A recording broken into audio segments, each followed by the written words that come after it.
That's stupid what I just did. I'll try to do it.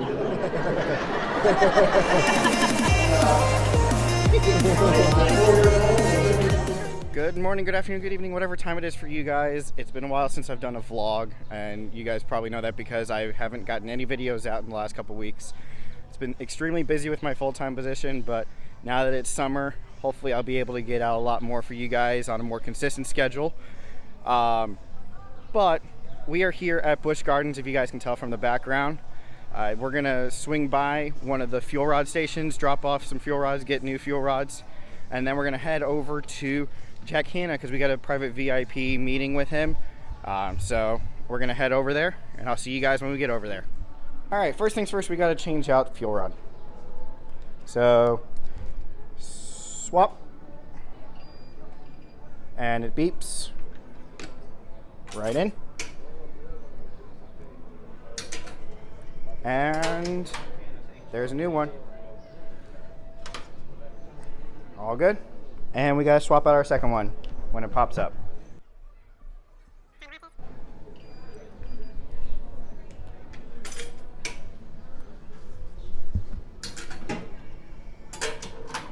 Nice and easy.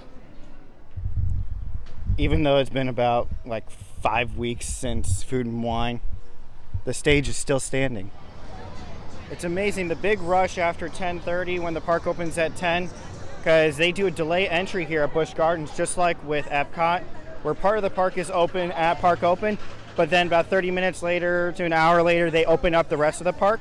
So we're all in a rush out to Stanleyville. Well, obviously we're in Stanleyville now because you can see the Stanleyville station here, but Sheikar has no one on it right now. Can't really see because of the trees, but if you actually look, you'll look at the cars and you can see that there's no one on the trains. Man, I love this ride.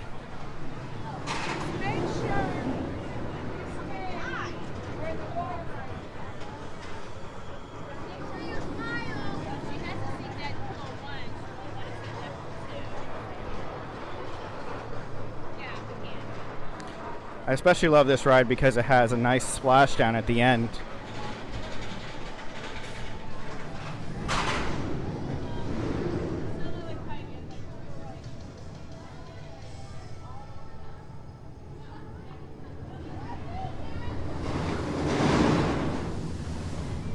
Man, I love that splashdown. Jack Hanna weekend. We get to meet him today. Hopefully I'll be able to actually record in there, but we'll have to see. It's over here at the Stanleyville Theater, where Fiends is normally for Hollow Screen. So I'll see you guys in a little bit. So here with meeting Jack Hanna, they've got a bunch of different animals. This is the Eastern Screech Owl? That's right, Eastern Screech Owl. His name is Edgar, which is short for Edgar Owl Poe. He is part of our educational programs here. Edgar has been at Busch Gardens for about 6 years now. We don't know his age because he was a rescue. When he was about 6 years ago, he was found by a licensed wildlife rehabilitator. He had probably been hit by a car, and he was brought to our hospital for medical care. He went through surgery and weeks of physical therapy with us. We did everything we could to try to help him get better and get back out to the wild. But in the end, he's one of the few that we've ever treated who could not fly after treatment. So he's got a wing that sticks out just a little bit. It's because he can't stretch it out and he can't fold it in. And so Florida Wildlife Commission placed him here to be part of our educational programs. So yeah, he travels with us to classrooms and theaters and television stations, and he helps people learn about screech owls. This is a species of owl that lives all around us, and yet we almost never see him. So we have the three-banded armadillo from South America here. We do. So this is Oli, short for roly-poly Oli. Oli here is a southern three-banded armadillo. So these animals actually live down in the rainforests of mainly kind of South America. And Oli is an animal ambassador here at Busch Gardens. So he likes to go out around the park, he goes to local schools, he goes on TV, and today he's helping us out while you guys are waiting to meet Mr. Jack Hanna. So as I was kind of mentioning a little bit earlier too, he is very excited right now. These guys, if they're scared or nervous, will curl up into a tight ball, but he knows that typically whenever I have him out, he's going to be eating some delicious mealworms. So he's getting all worked up because he wants to run around the ground and find some of his favorite snacks. So speaking of, I think it is actually breakfast time, so I'm going to be taking him back behind the scenes and get him some of those yummy mealworms too. Jungle Jack Hanna!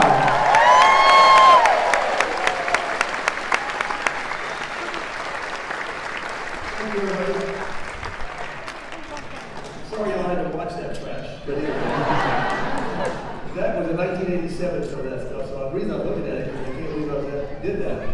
As a matter of fact, when Dave led his last show, 100-something shows in 30 years, he looks at me, for a change, I thought he'd be nice to me.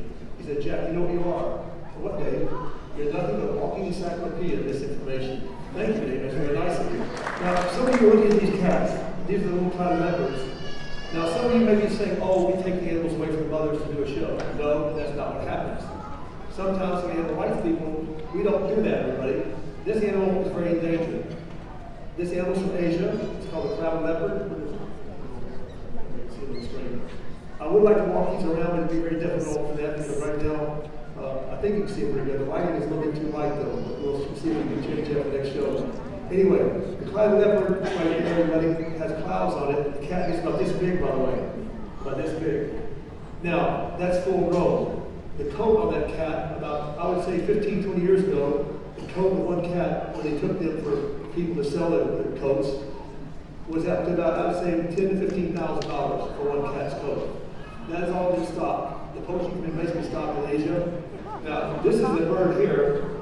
It's a toucan. I know a lot of you have seen them. There are many different types of ones. Since I have the camera, you can see it, everybody. If you can see up there, everybody, if you can see the coloring, it's one of the most spectacular birds in the world. Now, I've seen them when they have like 5 or 7 colors on their beak there and the back of their eyes there. They're magnificent birds. Some people try to use those sometimes as a pet bird. That's very difficult, everyone. I'm not against anybody having a parrot. It's a parrot that, is in a situation that might, where you have one that you have at home in a huge enclosure. But this animal here is very difficult. For example, this animal eats a grape or a little piece of banana. It comes out the other end in about 30 seconds. So if you want to have a big mess, you can do it. But this is one animal. You want to play with it and see if you feel like you've done it. Is that what I think it is? Well, that's exciting. This is the largest lizard in the world. But he knows, this beautiful gentleman here, he knows how much bigger they get. That thing is, what would you say, 4 or 5? Who knows? I've seen them like this big. It's a dragon. Yeah, 80 to 90 pounds. They're huge. This, you see the tongue there? You see, come over here. Just follow me. Don't come after me. This animal, you see what he's doing right there? Feeling your heat out there. That's what that tongue is doing. If you get bit, just let me know. That way I get out of here first. Nope. Now look at this animal. Echidna. I don't know if I had this. Who said that? How did you know that? Educator After Dark. You were here after last year, that's fine. The echidna, everybody, is an egg-laying mammal. What you're seeing here, there's only about 5 of these in the country. We brought this down to Columbus to show you all. This could be the parks as well. I don't know. We have one just like it. Not many parks have the echidna. This animal here is an egg-laying mammal. Picture your cow at home laying an egg and not having a calf. Laying an egg. This is a mammal along the duck-billed platypus from Australia. Duck-billed platypus and the echidna lay eggs, and they're a mammal. Mammals don't lay eggs. There's only 2 in the world, and I just said that. You don't see the animal very often. And this right here, you see on the screen there, well, that's stupid what I just did. I was trying to do it the other way. I'll try to go this way. Yeah, I'm sorry. Why don't you do it? Yeah. Anyway, those are like males. It's not like a quill, all right? And that does not eject from the body like a porcupine. So that's the only means of defense this animal has. It's almost, if you look at it, it looks abnormal. It's hard for me to comprehend the animals abnormal. Yep. Now, a lot of you, I'm sure if you know, if you've been around Ohio, if you've been reading the news lately, let's say about, I've been out the country a lot as you're filming it. The bobcat, everyone, this one came from a place that someone had that had pneumonia. Now, the bobcat in Ohio came out by the hundreds this year. Not one, hundreds of them. Not just Ohio, Michigan, all of that part of the country. For some reason, I do not know why, because I've been out of the country myself. These animals were everywhere. So people didn't know what to do.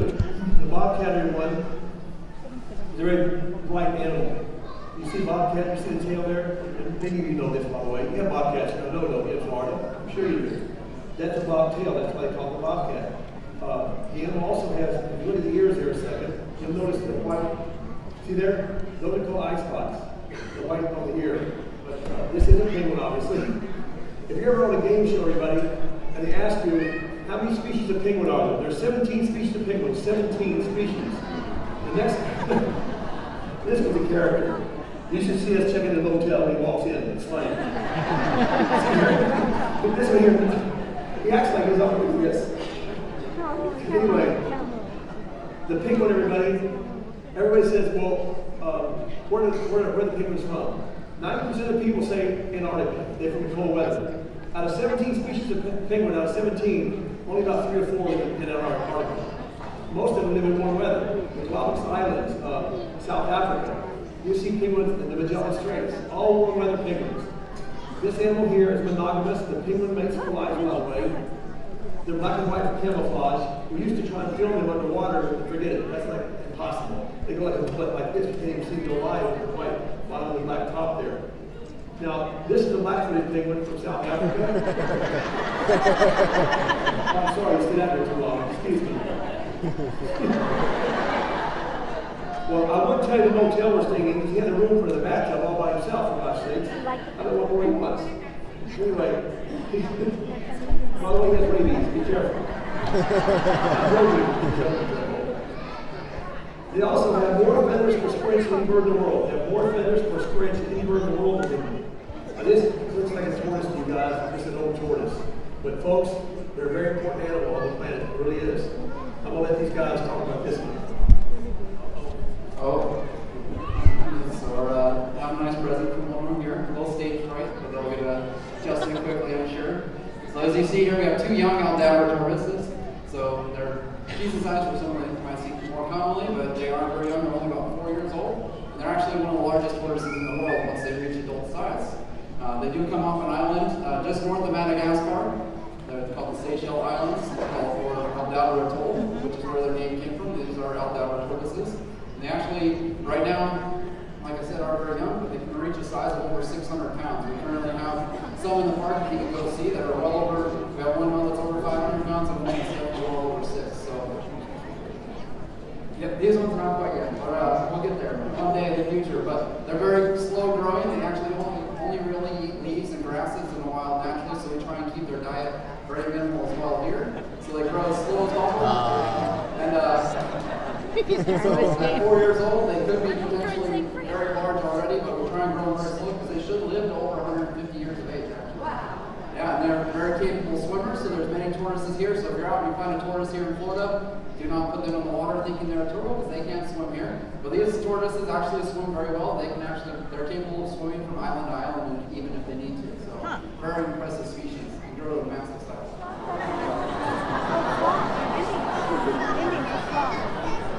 Now, that's Slowpoke, the sloth. Now, a lot of you are sitting out there going, I'm not saying a lot of you, most of you know about the sloth. The sloth lives 90% of his life upside down.